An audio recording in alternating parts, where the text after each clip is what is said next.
¿Qué tal? ¿Cómo estáis? Bueno, bienvenidos a un nuevo episodio de Escuela de Alopecia. Soy el Dr. Óscar Muñoz Moreno Arrones y si has llegado a este vídeo es que probablemente te interese saber si la finasterida o dutasterida que te han prescrito tu médico para mejorar tu alopecia androgenética tiene alguna relación con todos esos famosos efectos adversos de la esfera sexual que hay tantos mitos y tantos comentarios. ¡Venga!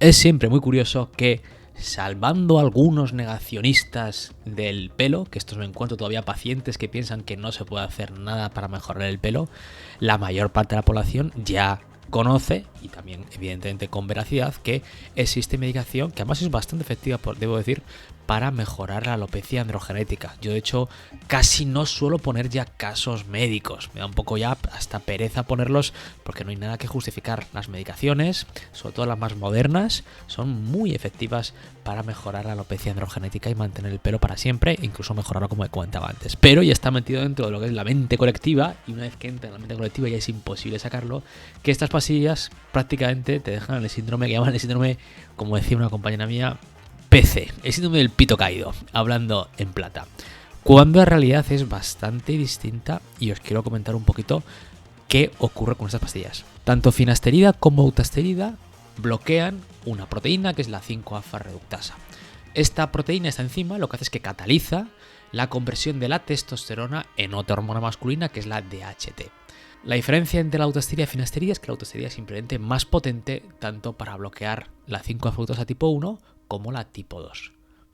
Independientemente de esto, tanto dutasterida como finasterida van a disminuir la cantidad de DHT que hay en tu suero, de tu sangre, vamos, y a nivel local, a nivel del pelo. No tiene nada que ver con el receptor de hormonas masculinas y por eso ninguno de los dos se considera antiandrógeno. Los niveles de testosterona, tanto con finasterida como dutasterida, curiosamente cambian. Aunque esto hay bastante controversia, lo más probable es que se mantengan estables o incluso te suba un poco la testosterona. Pero no hemos venido aquí a hablar de temas analíticos ni de temas de efectividad. Vamos a hablar únicamente de perfil de seguridad. Y aquí vamos a dividirlo en 4 cosas distintas. Por un lado, temas de la próstata. Por otro lado, temas de la esfera sexual. Por otro lado, temas orgánicos, es decir, a nivel de si en tu cuerpo, a nivel médico, en tu hígado da problemas. Y cuarto, el llamado síndrome de posfinasterida. Vale, en este vídeo únicamente voy a hablar de lo segundo, de temas de la esfera sexual. Porque del primero, temas de la próstata, ya tengo un vídeo que considero que es muy bueno, diría que es excelente, que os recomiendo ver. Os pongo aquí el link. Así que no preguntéis, mirad el vídeo de la próstata. Ya he hablado en otras ocasiones a nivel de posible seguridad a nivel orgánico, así que no voy a repetirme en este vídeo. Y aunque nombraré brevemente el tema del posfinasteride, es algo que merece un vídeo aparte. A nivel de la esfera sexual, yo creo que lo más importante es diferenciar varias cosas. Primero, lo que es pérdida de libido, menos ganas.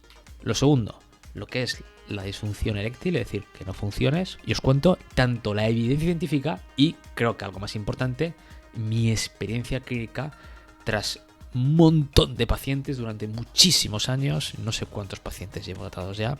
Os aseguro que ya unos cuantos ceros, que eso es también algo muy importante. Porque, aunque sí que es cierto que yo tengo una actividad científica bastante prolífica, de hecho si buscáis mi nombre en PubMed veréis mis publicaciones científicas, sí que tengo siempre cierto escepticismo con lo que se publica, ¿vale? Yo especialmente, y esto disculpad que hago aquí un pequeño impasse, no tengo especial necesidad en publicar.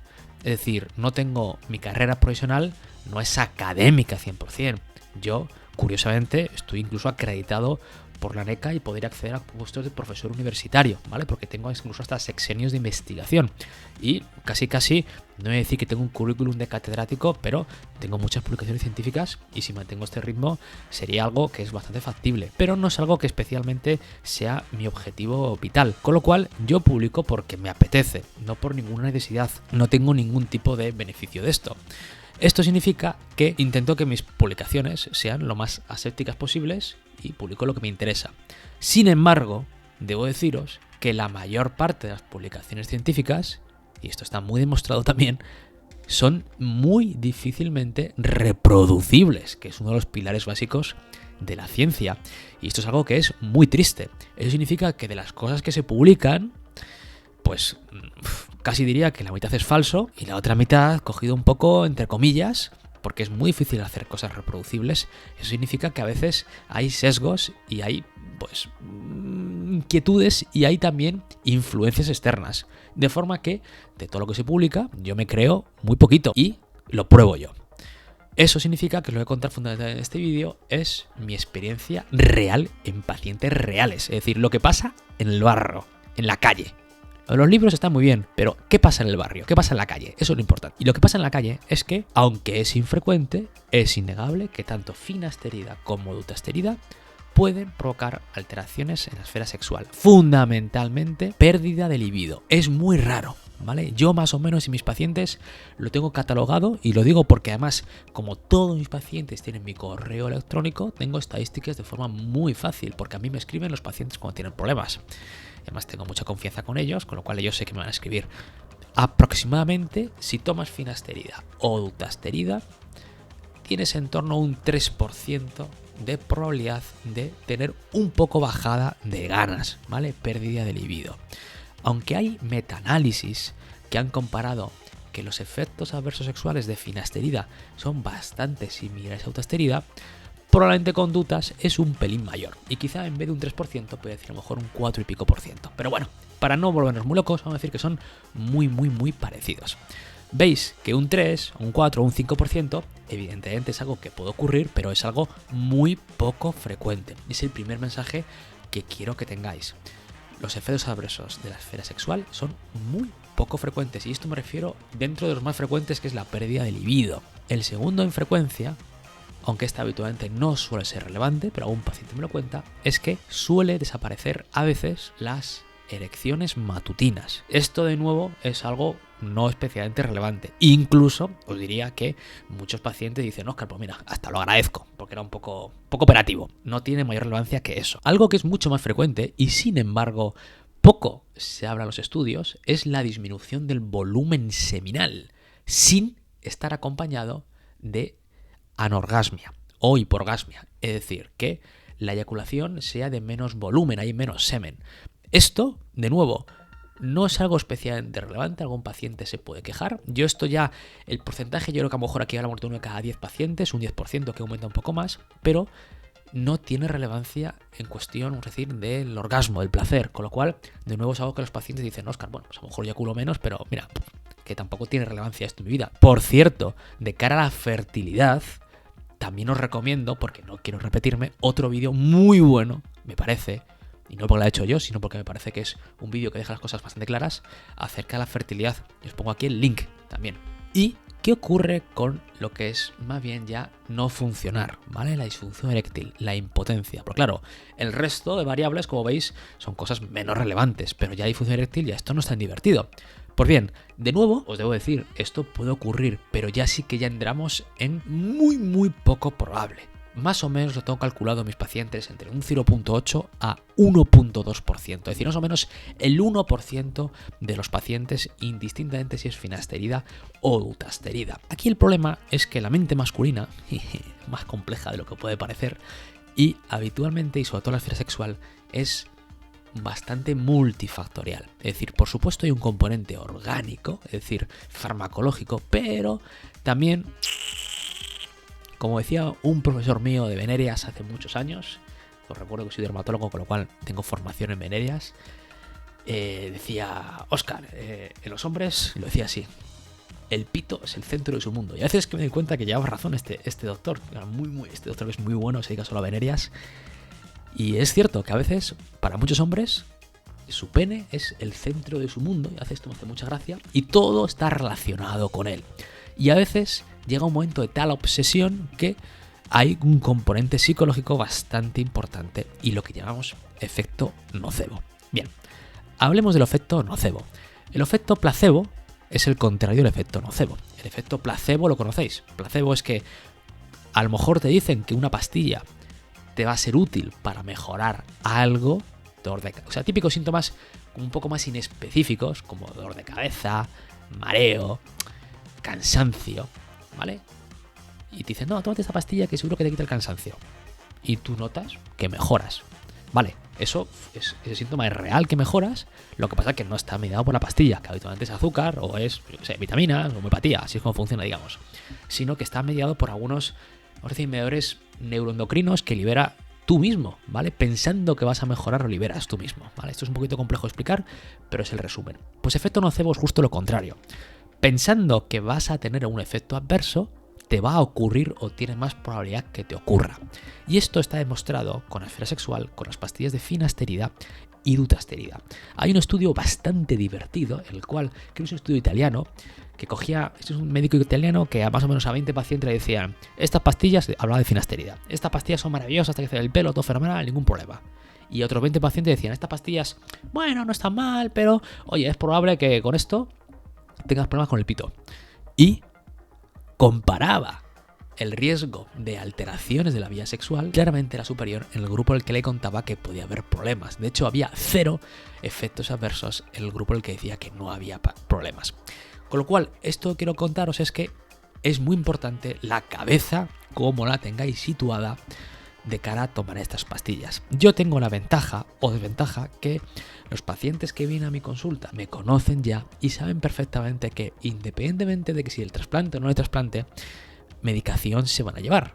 Con lo cual son pacientes que yo ya sé que están sesgados, porque son pacientes que si vienen a mi consulta es que sé que no van a tener ninguna inquietud en tomar las pastillas. Y esto a veces yo discutiendo con otros, discutiendo me refiero en el sentido americano, discutir con otros médicos o con otros cirujanos que me dicen que no son capaces de poner medicación porque sus pacientes lo rechazan.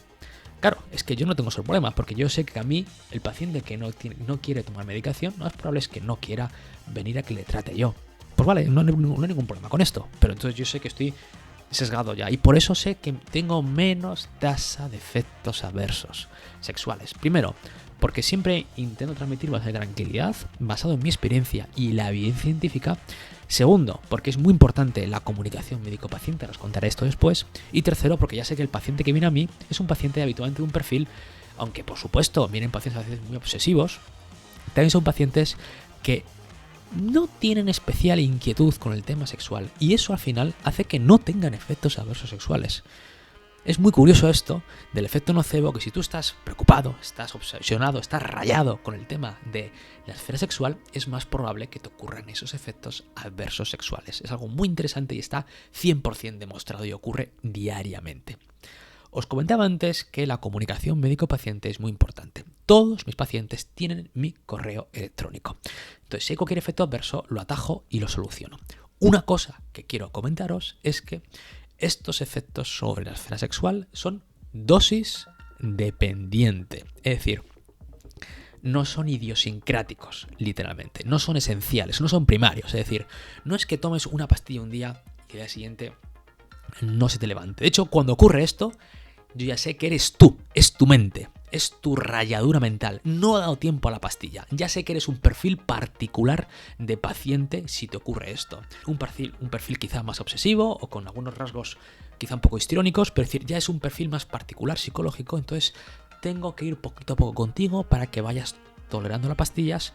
Bueno, tu cuerpo las tolera, es más bien tu mente que tiene que aceptar que las tolera. Pero insisto en esto y no quiero dejar de repetirlo porque es muy importante. Cualquier efecto adverso de la esfera sexual es dosis dependiente. Eso significa que si tú tomas una pastilla diariamente y notas que a lo mejor funcionas peor, lo más probable es que al reducir la dosis se solucione.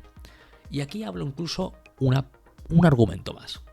En los ensayos clínicos de próstata, ya sabéis que estas pastillas también se utilizan para la próstata, os recomiendo que veáis mi vídeo al respecto, se vio que en pacientes más añosos, más abueletes, ¿vale? A partir ya de 60, 70 años, pues por supuesto en algunos aparecía algún efecto adverso de la esfera sexual, pero curiosamente un porcentaje no muy bajo de ellos, si mal no recuerdo, aproximadamente como un 30-40% de ellos, al mantener las pastillas pasado varias semanas o incluso meses, esos efectos adversos sexuales desaparecían. El cuerpo se habituaba, digamos, o la mente del paciente. Y esto es muy interesante. Aún así, yo prefiero bajar un poco la dosis y buscar la dosis que es confortable que mejore el pelo y que además no dé efectos adversos sexuales. Pero esto de nuevo quiero deciros que es una minoría de esos 3 a 4 o 5% de pacientes que se queja de algún problema en la esfera sexual. En eso es en el que está indicado bajar la dosis. Esto, como veis, choca de forma completamente frontal con el concepto de síndrome post-finasterida. Que esto es bastante interesante. Esto es como un término relativamente reciente, ya no tan reciente, pero relativamente reciente, que es, vamos a decir, como una constelación de síntomas que incluyen pues disfunción sexual, ginecomastia, alteraciones cognitivas, depresión, ansiedad, ideación suicida, que aparentemente persisten después de quitar la medicación. Y esto habéis visto que va muy en contra de lo que os he contado. De hecho, la vida media de finasterida es 5 horas y la vida media de la utasterida son 5 semanas. En tu cuerpo finasterida puede permanecer hasta un mes, digamos, y utasterida 6 meses. A partir de ahí ya no hay nada. Y sin embargo, os estoy contando que hay un síndrome aparentemente en el cual estos efectos adversos persisten. Es un síndrome, y esto insisto que sí que dedicaré un vídeo al respecto. Tengo alguno ya, pero alguno más actualizado voy a hacer probablemente, si hay interés, que es bastante controvertido, o como diría mis amigos de Latinoamérica, controversial. Bastante controvertido porque no se ha visto, vamos a decir, científicamente en los ensayos clínicos. No se vio esto. Hay ciertas teorías de por qué esto pudiera ocurrir en relación sobre todo con, vamos a decir, niveles de esteroides neuroactivos que están asociados pues tanto a nivel de la libido, digamos, y de depresión.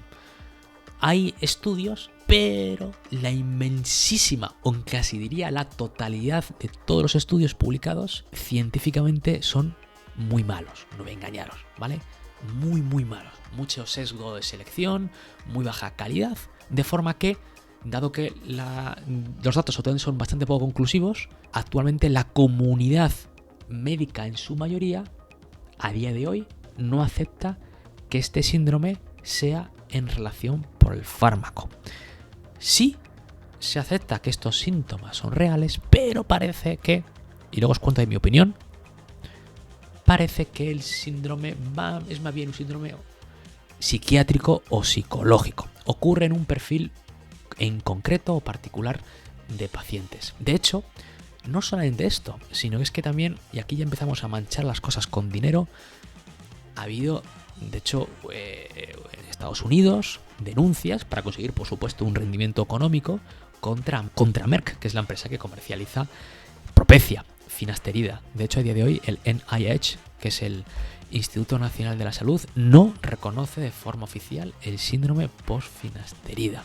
Yo también os diré que todos los pacientes que he tratado, que son miles, he tenido exactamente 0 casos de síndrome post-finasterida. Con lo cual, yo todavía me mantengo con la mente abierta, pero estoy expectante, ¿vale? Es cierto que hay teorías, a veces más o menos enrevesadas, pero la realidad todavía no lo termino de ver claro. O sea, por supuesto, los síntomas son reales, pero son síntomas poco inespecíficos. Brain fog, dificultad de concentración, ansiedad, depresión, sensación de alteración sexual. Son cosas, como veis, muy subjetivas, muy poco objetivables. También hay algún estudio, que si alteraciones peneanas, etcétera. Yo todavía no he visto esto. Incluso algún paciente fue una jocosa que me ha comentado y le he dicho, mándame fotos.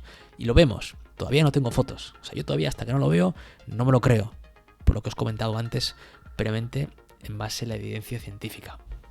Sí que veo que hay bastante sinergia en la aparición de efectos adversos sexuales cuando juntas finasterida y utasterida con un paciente que ya de entrada toma antidepresivos, que cada vez veo más chicos jóvenes, a mí esto me flipa, con 20, 30, 40 años atiborrados de ansiolíticos o antidepresivos, que ya de por sí tienen una libido alterada y evidentemente pues ya no son tan sanos. Hay algún estudio por ahí incluso que ha hablado de que si en las ratas con dosis muy altas de estas pastillas puede cambiar el músculo del cuerpo cavernoso del pene, etc. Pero de nuevo en humanos, en estudios bien hechos, no tenemos nada. Os digo una cosa, esto también para que no se malinterprete, que prefiero juntar la cosa científica con parte más del barro.